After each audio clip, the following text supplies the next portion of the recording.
Agreement হোক, এগ্রিমেন্টে দুজন সই করবে।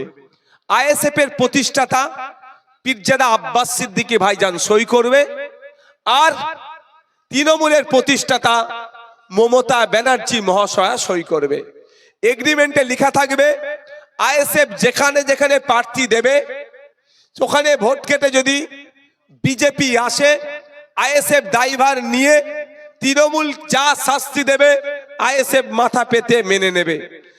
তার তলায় আব্বাস সিদ্দিকী ভাইজান সই করে দেবে।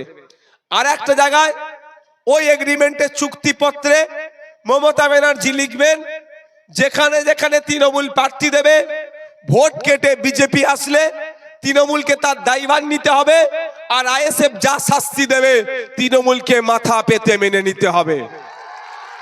কাজ আমি যদি বিজেপি টাকা খায় বিজেপিকে আনার চেষ্টা করি তাহলে আমার বড় ভাই সই করবে কি? আর মমতা ব্যানার্জি যদি ভাই ভাইপো ওই চোরের দলগুলোকে বাঁচানোর জন্য বিজেপির সাথে সেটিং করে রাখে তাহলে ওরাও মমতা ব্যানার্জি সই করবে না। এখন দেখার বিষয় কে সই করে। আজকের পর থেকে যদি কোনো তৃণমূলের বন্ধু কথা বলে উত্তর একটাই, চলো এগ্রিমেন্ট রেডি হোক। ভাইজান প্রস্তুত আছে এগ্রিমেন্ট রেডি করা সই করতে, তোমাদের দিদিমণিকে রেডি করো। আসলে কে বিজেপিকে আনছে আর কে বিজেপিকে আটকাতে চাইছে সেটা প্রমাণ এগ্রিমেন্ট যে করবে না তার দ্বারাই হবে।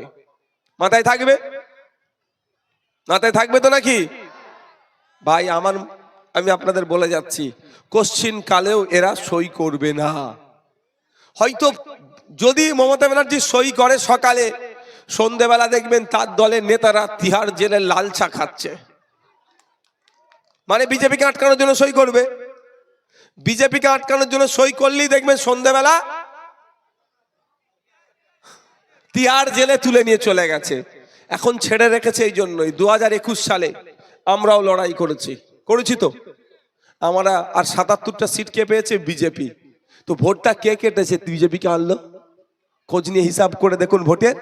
বিজেপির ভোট তৃণমূল ভোট কেটে বিজেপিকে সুবিধা করে দিচ্ছে 77টা সিটে।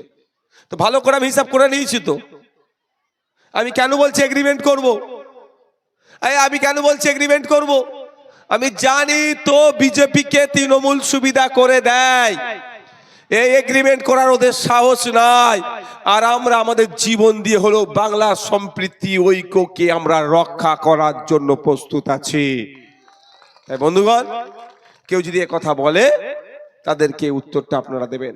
আমি আর 5-7 মিনিট বক্তব্য দেবো, আপনাদের এনার্জি আছে? হ্যাঁ,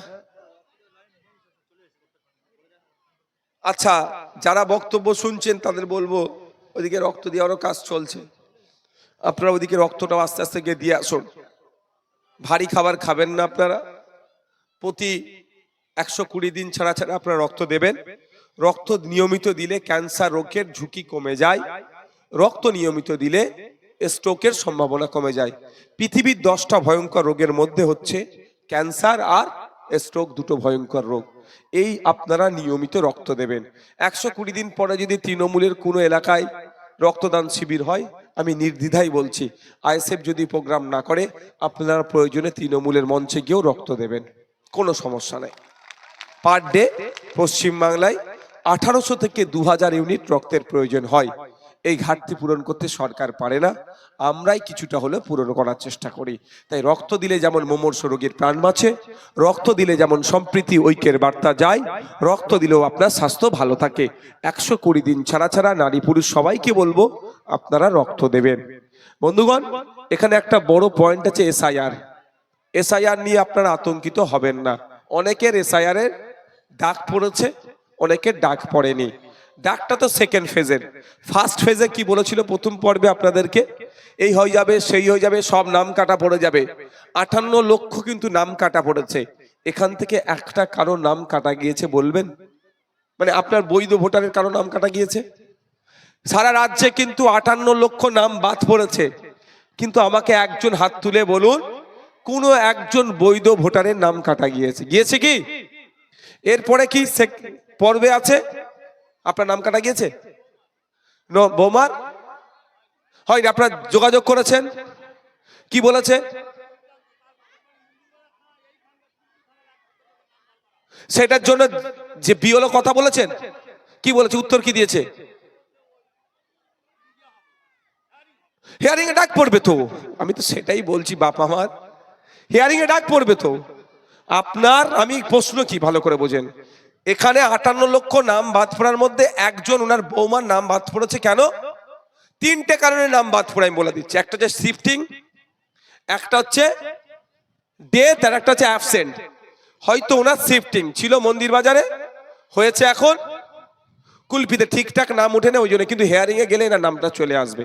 আমি ইনাকে দিয়েই বলছি, ইনার বৌমা আর্টিকেল 326 অনুযায়ী ভোটার ভারতবর্ষে, সংবিধানের 326 নম্বর ধারা অনুযায়ী, সংবিধানের 326 নম্বর ধারা অনুযায়ী প্রত্যেকটা ভারতীয় 18 বছরের ঊর্ধ্বে তার ভোটদানের স্বাধীনতা আছে। যদি কারো একজনের নাম কাটা যায় তাহলে 326 নম্বর ধারাকে ভায়োলেট করলো। যদিও এখন খসড়া লিস্ট বাড়িয়েছে, ফাইনাল লিস্ট পাবলিশড হয়নি। আমি আমার কথা বলছি, আমারও রিভেরিফিকেশনের জন্য ডাক পড়েছে, ঠিক আছে? ভয় খাওয়ার তাহলে দরকার নাই, আমারও রিভেরিফিকেশনের ডাক পড়েছে। আমি রিভেরিফিকেশন হবে ডকুমেন্টস দিয়ে। আপনার হিয়ারিং হলো, যাবেন, ডকুমেন্টস দেবেন, রিসিভ রেখে দেবেন, ওয়েট করবেন ফাইনাল লিস্ট পাবলিশড হচ্ছে কি হয়নি।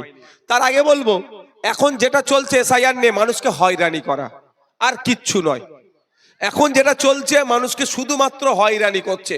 বয়স্ক লোক, বৃদ্ধ, তাদেরকে লাইনে দাঁড় করিয়ে হয়রানি করা হচ্ছে। এটার আমি চরম বিরোধী। কিন্তু আমার হাতে তো আর বিধায়কের সংখ্যা বেশি নাই যে আমি এটাকে আটকানোর জন্য আরো বেশি করবো না। সরকার চাইলে পদ্ধতিটাকে নমনীয় করতে পারতো, কিন্তু এসআইআর হওয়া দরকার। 2002 সালে লাস্ট এসআইআর হয়েছিল, আবার 2025-এ হচ্ছে, আবার 2035-এ হয়তো হতে পারে।